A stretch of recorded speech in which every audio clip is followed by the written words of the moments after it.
Hi everyone, I'm Kimmy. And I'm Holly. And this is Hollywood Review. On the show, we review plot lines and discuss varied types of movies. The catch, Holly has not watched too many films in her life, and so she takes notes as a first-time watcher. Come along as we listen to her retell the film in her own words. Today, this is going to be our holiday our Christmas special. Our Christmas special. Today, we're going to review that beloved of all Christmas specials, the 1988 Die Hard. Yes. So, we were talking yesterday, and we both ended up watching Die Hard on the same night. And so I was super excited to get started today, because I feel like, one, I want to hear you retell Die Hard in your own words. I did read quite a bit. Yeah, and then I have questions. Okay. Of course. I'll start with mine. Okay. And then we'll go into yours. Sounds good. On Christmas Eve, NYPD detective John McClane flies to Los Angeles to patch things up with his estranged wife, Holly, at her company's holiday party at Nakatomi Plaza. He gets a ride from a limo driver named Argyle, who hangs out in the garage while McClane freshens up upstairs. Things take a turn when Hans Gruber, a former German radical, and his crew storm the building and take everyone hostage, except McClane, who manages to slip away. Gruber pretends it's all about terrorism, but really, he's after $640 million in bearer bonds locked in the vault. When the executive Joseph Takagi won't give up his access codes, Gruber kills him and has Theo start cracking the vault. McClane kills one of the bad guys and grabs his gun and radio and calls the LAPD. Sergeant Al Powell responds, but at first, no one believes McClane. He forces their hand by dropping a dead terrorist on Powell's car.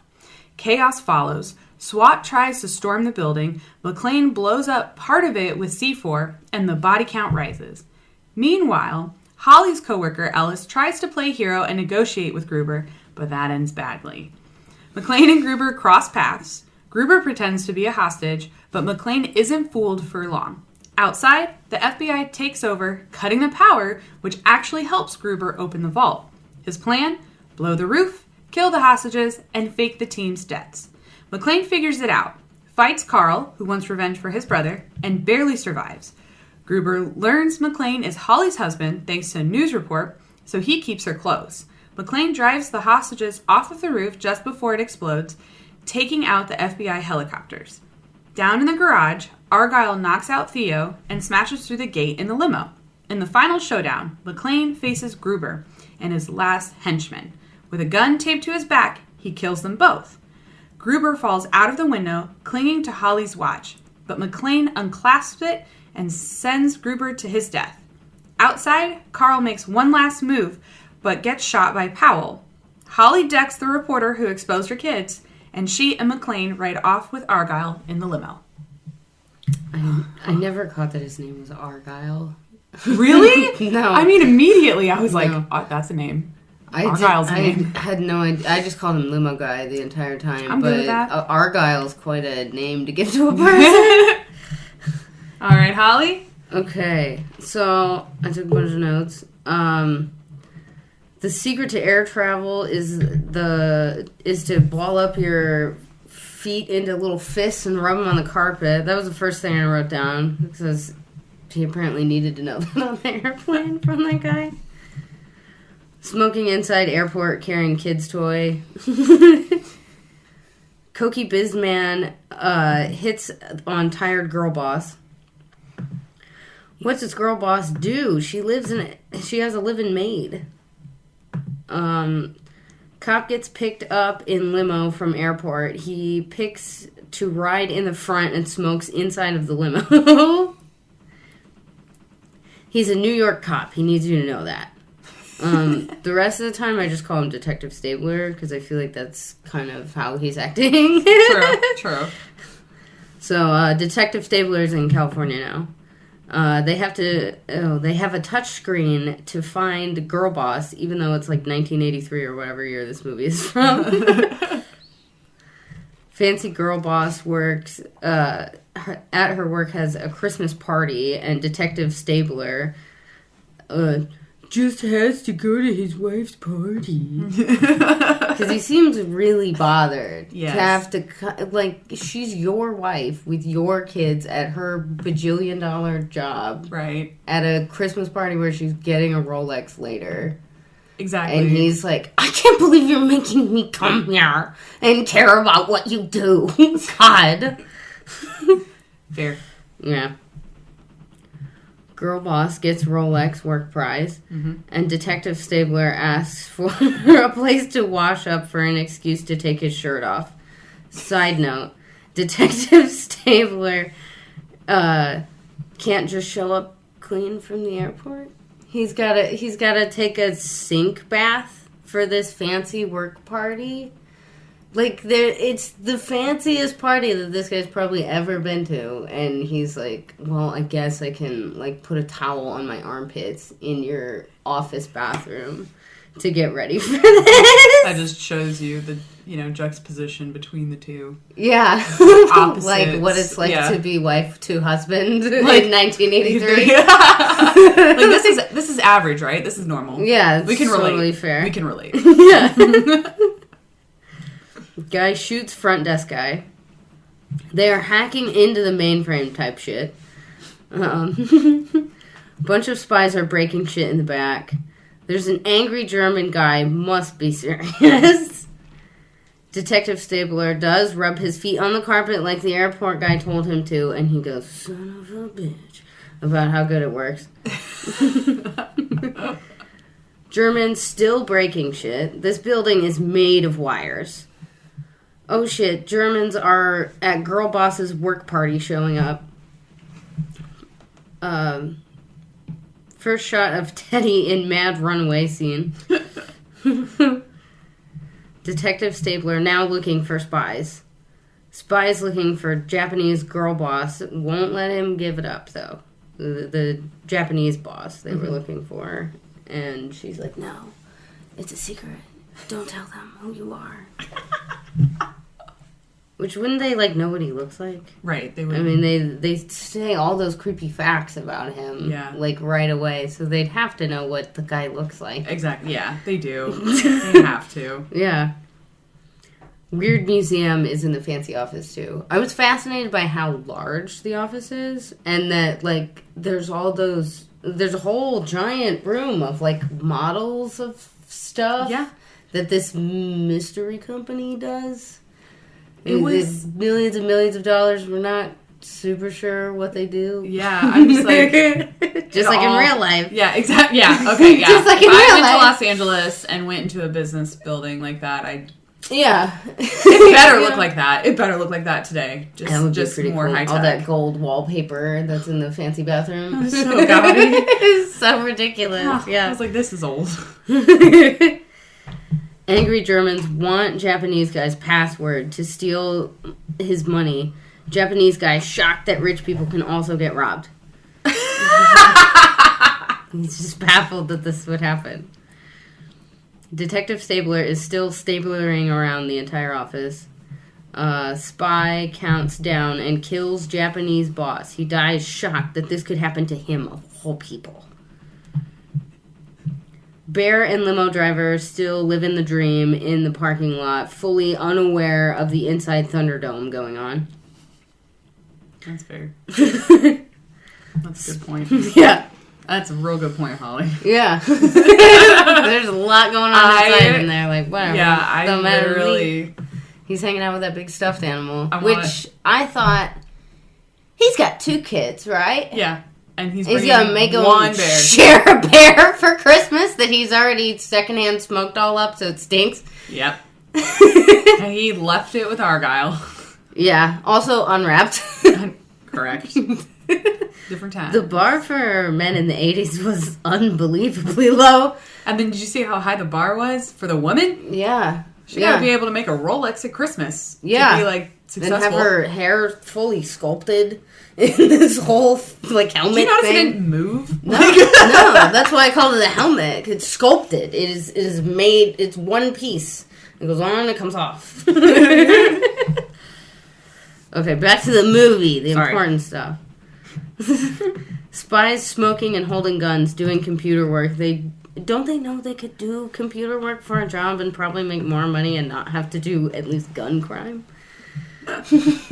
Well, they could be getting their own Rolexes. It is the 80s. It's true. Detective Stabler almost gets caught by Scary German.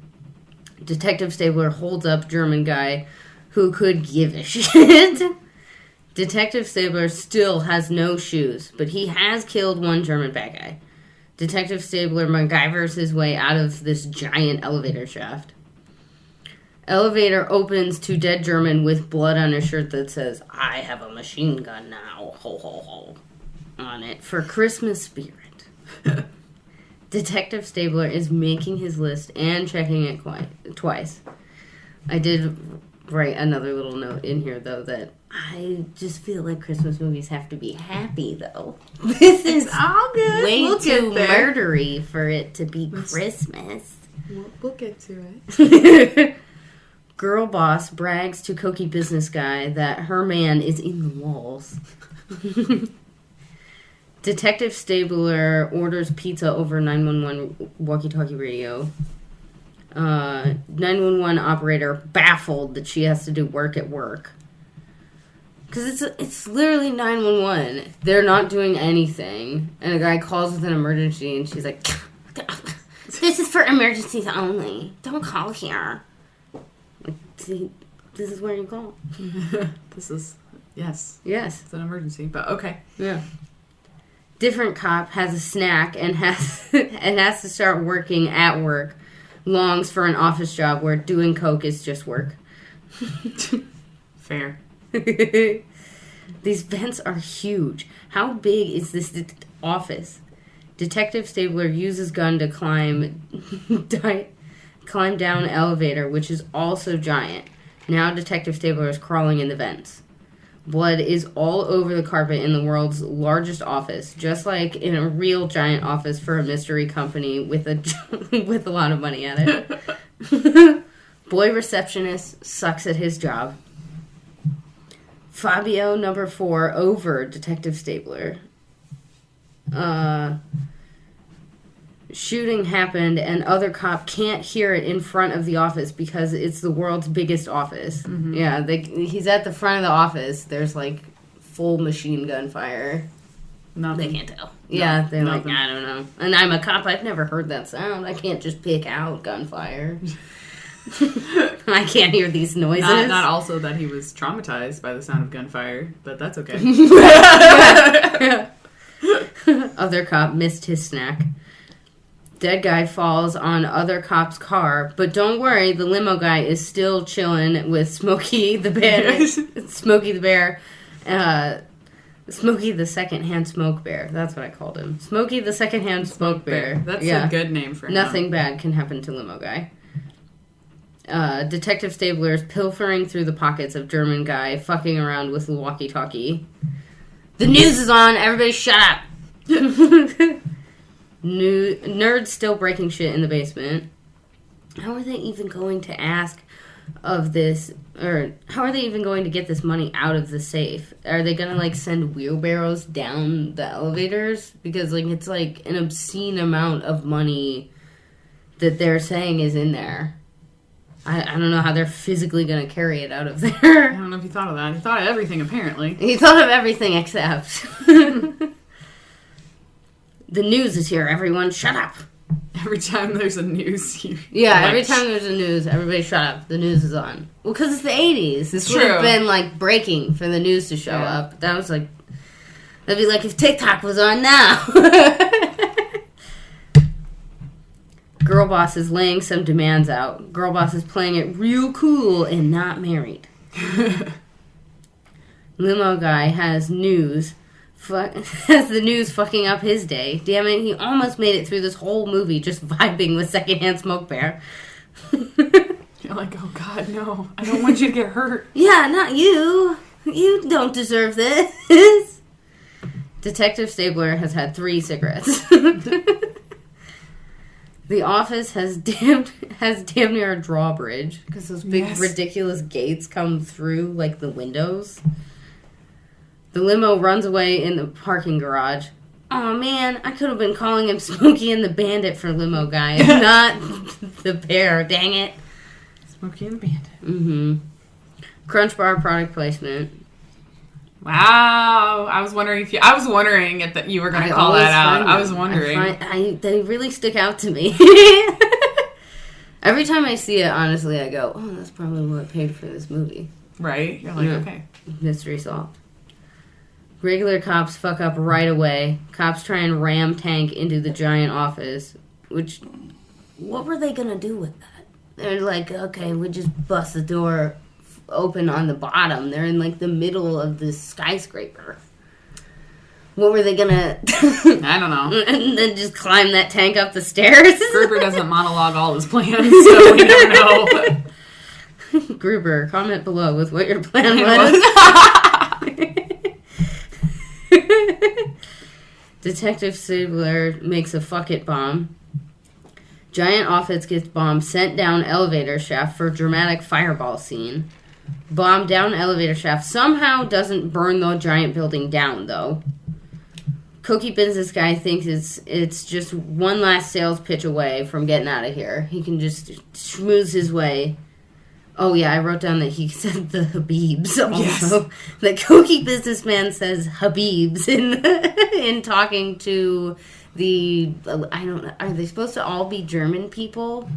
Or is it Germans and Americans? Germans. Okay, so he says that talking to the German people. Twinkie product placement, if you're wondering. Found the Twinkies. Yes. Cokey businessman fucks up everything over the radio. Cokey businessman dead. Cops hate Detective Stabler. Nerds still drilling hole, breaking shit in the basement. Everyone shut up, the news is on. That's number 3. Yes. Merry Christmas spray painted down the elevator shaft. More Christmas spirit stuff. Main bad guy pretends he's trying to get help. Main bad guy and Detective Stabler share a cigarette by accident. Stabler gives handgun to main bad guy, but there's no bullets. Gotcha. Everyone shut up, the news is on. Feet bleeding everywhere. Gnarly glass gets dug out of his feet while the cops bet on if Detective Stabler will make it out alive or not, and he wants to put 20 on it. Main bad guy makes his way back to drill nerds. Government shuts off power through Mario Union pipeline. The safe opens. Safe full of precious artifacts, which I thought there was going to be just money in there. Right, but like it... Or like, I don't know, doubloons or something. But they opened it up and it had like a suit of Japanese armor and all sorts of stuff in it. Yeah, like real Indiana Jones kind of crazy closet. Can you imagine if Ark of the Covenant was in there? That would make this a very different movie, and I would love it. Anyway, it'd be a great crossover movie. Yeah, like a big, super 6-hour movie. Detective Stabler needs his wife to know he loves her or some gay shit like that. How is that? What? Male and female. Come on. Everyone shut up, the news is on. And they want to interview those kids so bad that they threaten the maid with ice. Yeah, that was ridiculous. Yeah. So topical. Yeah, that really is of the times again. Of the times, yeah. Yes. If we just switch him to vaping through the movie instead of smoking cigarettes. Done. We've updated it. It's new. It's new again. They finally figure Girl Boss's husband is Detective Stabler. Girl Boss is calling bad guy a common thief. She's really trying to pretty woman him. Yeah. Like, ugh, so gross.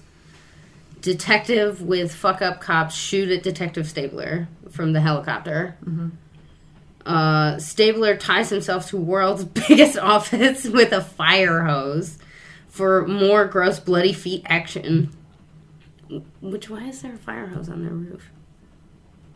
This building has everything. It does. It's massive. Probably part of building codes back in Los Angeles in 1983. Maybe. Limo guy wakes up from his chill nap. Limo driver punches nerd thief and crashes his car, basically saving the day. I wrote yippee-ki-yay, motherfucker, because I've heard people say that, like, hundreds of times, and had never watched the movie get the, scene where he says it. I just knew people said that. Girl boss Rolex dangles from bad guy over the edge of the building. That will show her to go to work and do well. That's pretty good. Yeah. Bad guy cop and detective Stabler hug. Still one German bad guy that almost kills Stabler. Bad cop shoots the right guy this time, everyone. He's so happy that he did. He's going to put a magnet on the fridge for himself. Like, I did so good today. Ah. Limo driver still had a great night, barely ruined. The end of movie. End of movie. End of movie. All right, so let's go into our rating. What would you rate Die Hard? I did like the movie. I'd give it, like, I don't know, like a 7 or an 8. Out of 10? Yeah. Yeah? Yeah. Yeah, I gave it an 8.5 out of 10. Yeah. Like, I've watched it a few times, and I can remember the first time I watched Die Hard. Like, I've seen all the Die Hards. Because I like the Die Hards. Yeah. I like them as movies. Yeah. It's the first time I watched, I remember really liking it. Now that it's, like, over 40 years old. My taste has changed a little bit, but I still really enjoyed it. So it was really fun this time because when we watched it the other night, it was my husband's first time watching it. Oh, he had never seen it. Nice. And I didn't know that. And we had a friend over, and I was like, let's put Die Hard on. I was like, we're gonna talk about it. And I was like, I watched it last year, but I'll watch it this year. Yeah. And I put it on, and like, my friend and I are chatting, and then we look over, and my husband is glued to the TV. Like, yeah, well, this is pretty action-packed. I mean, there is if you like stuff blowing up in a movie, this is going to be for you. Yes. Because there's a bunch of that, a bunch of people getting shot, bunch of gross stuff. I mean, it's not like gory gross. No, but the feet thing is kind of fucking gross. Well, and then it's funny. It's funny because I guess the feet thing, that was the point of the plane scene.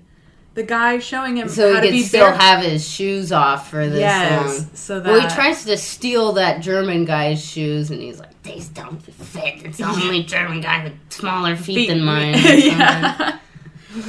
So, you enjoyed the movie. Yeah. But, is this a Christmas movie because it takes place at Christmas time? Or is it a Christmas movie because it has a Christmas spirit?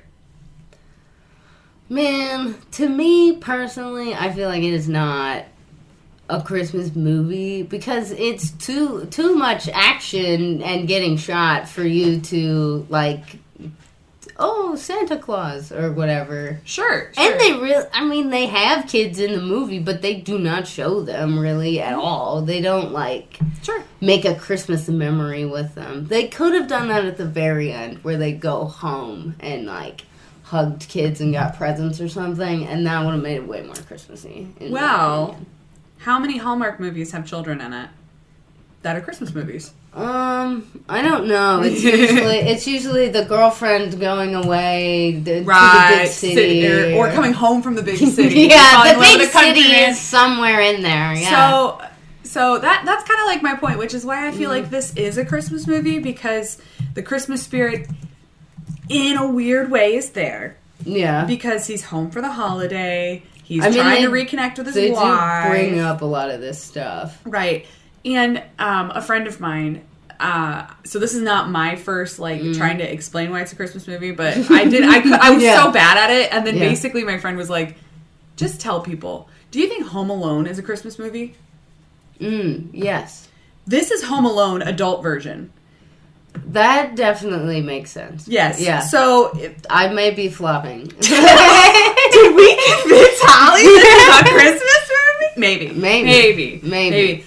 Please put in the comments though, your thought. How do you, if you believe this is a Christmas movie, how do you explain to your friends this is a Christmas movie? Because I like all the arguments, and I see both sides. Yeah. Because you are correct. It is an action-packed, yeah, they don't really give you enough time in between, stuff blowing up or people getting shot for you to, pay attention to the fact that it's Christmas time. Or, they're doing some kind of,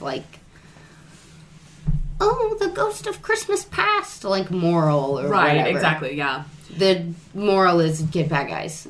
Yeah, the moral is get the bad guys. Get the bad guys. Yes. I am, like, just fascinated with the Die Hard series in general. Like, I feel like it would be fun, because you've probably not seen any of the Die Hards, have you? No, I have not.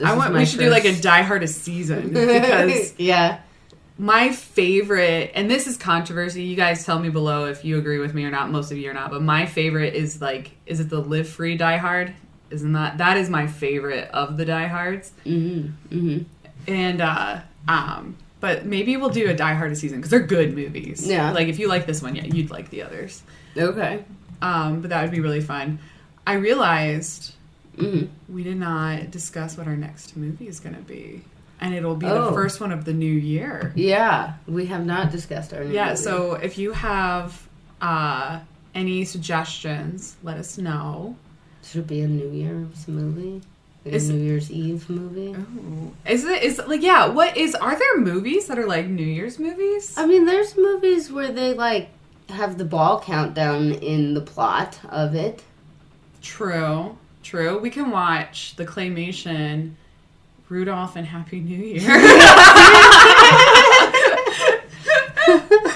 I'm gonna assume you've not seen that. I don't think I have. I know I've seen, like, the claymation Christmas special they always put on, but I don't know that I've seen a New Year one. Yeah, I have it on DVD because I have, like, the collector's edition of, like, all the claymations. It's interesting. Yeah. But that one hits, like, all the holidays. Nice. It's actually kind of cool how they do it. Yeah. No, but yeah, if you guys have suggestions of any movies that you would like us to do for the new year, this is our Christmas special, and then we will be back right after the new year, like probably the day after. I think January 2nd is when our next one will drop. Perfect. Yeah, so. Yeah.